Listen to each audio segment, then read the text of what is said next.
Yo, what's up guys? Welcome back to Action TV guys. Ito naman ang bagong vlog natin ngayon about na naman sa NBA ito. Ito napakapanghinayang, ako talaga ang nangihinayang dito kasi nasayang talaga ang mga ginawa ni LeBron James na nako, Sacramento Kings nga pala versus Lakers.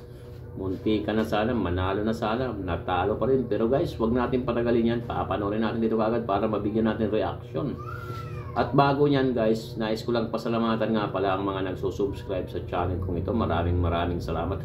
At sa mga hindi pa nakasubscribe dyan, baka naman po, tulungan naman nyo ako i-subscribe itong channel ko, Action TV. So yun guys, maraming salamat.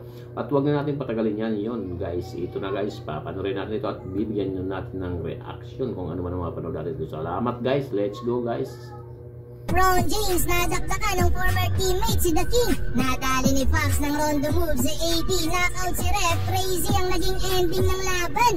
Exactly 20 years ago mga bro, muling magpabalik sa Sacramento Kings si LBJ kung saan una siyang naglaro sa kanyang rookie debut. Pero hindi ganon kaganda ang naging simula ng LA mga bro. Natambakan agad sila ng double digit kung saan mainit si De'Aaron Fox with 10 points shooting 4 of 5 sa field. Tagararondo move pa ng mapeke sa play na to si Anthony Davis. Sa bonus naman mga bro, nakapagtala ng 7 points pero ang pinakatumali sa Sacramento ay ang kanilang second unit. May 18 points total agad ang bench ng Kings mga bro, samantalang lilima pa lang para sa Lakers. 4 points pa lang sa LBJ at 6-7 points ni Anthony Davis at Prince ang nanguna para sa Lakers. Natapos pa ang quarter, nadakdakan ni JaVale McGee ang former teammate na si LeBron James 41-28. Abante ang team ni Coach Jimmy. Second quarter, dito na mas gumanda ang opensa ng Lakers kumpara nung first quarter. 2-3 agad ang naipasok ni Christian Wood. Mula yan sa assist ni LeBron James. Paparil-paril pa sa crowd ng Kings mga bro. Matapos naman ang end one basket na to under 7 minutes. Simula niya nagkaroon na ng momentum ang Lakers. Papa sa single digit ang lead ng Sacramento. Alat pa din si Austin Reeves at wala pa din sa hulog mga bro. 1 of 10 lamang sa field. Anthony Davis naman nangalabaw na sa ilalim. 6 3 points under last 2 minutes. 15 points for AD.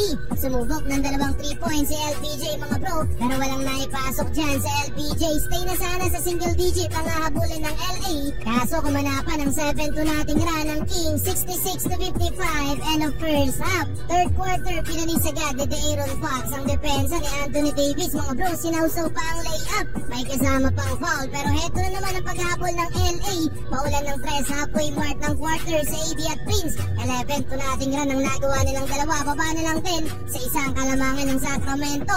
11 points sa third quarter. Etong si Prince. Gandang cut naman ang ginawa dito ni LeBron James mga bro sa baseline for the easy two-handed slam dunk. Double digit na din sa LBJ mga bro. Pero bante pa din ng 4 points sa third quarter ang Sacramento Kings. 87-83. Well, fourth quarter finally nakuha na din ng Lakers ang kalamangan. Gandang start mga bro. 8-3 run. Dalawang 3 agad ang naipasok dyan ni Rui Hachimura. Time out agad ang Kings. 91-90. Nakapagpahinga ng matagal si Anthony Davis dahil maganda ang tinatakbo ng opensa ng Lakers. Binuli lang ni LeBron.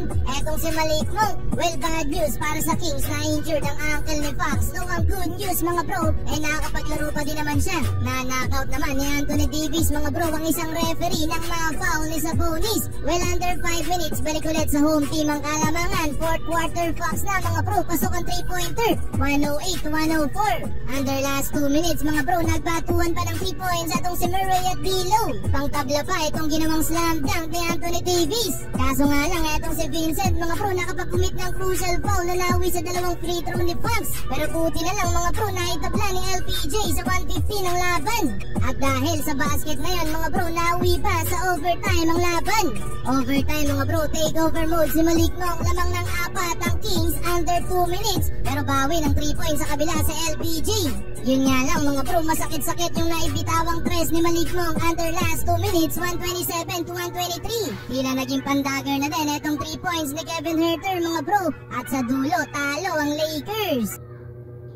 Yun, sakit ng pagkatalo. Ang ganun. Naghabol ka tapos walang nangyayari. So yun guys, talagang ito talaga masasabi ko, nakakapanghinayang talaga yung effort na ginawa ni LeBron James. Ito palagay ko, hindi naman sa pag-ano ng coaching staff.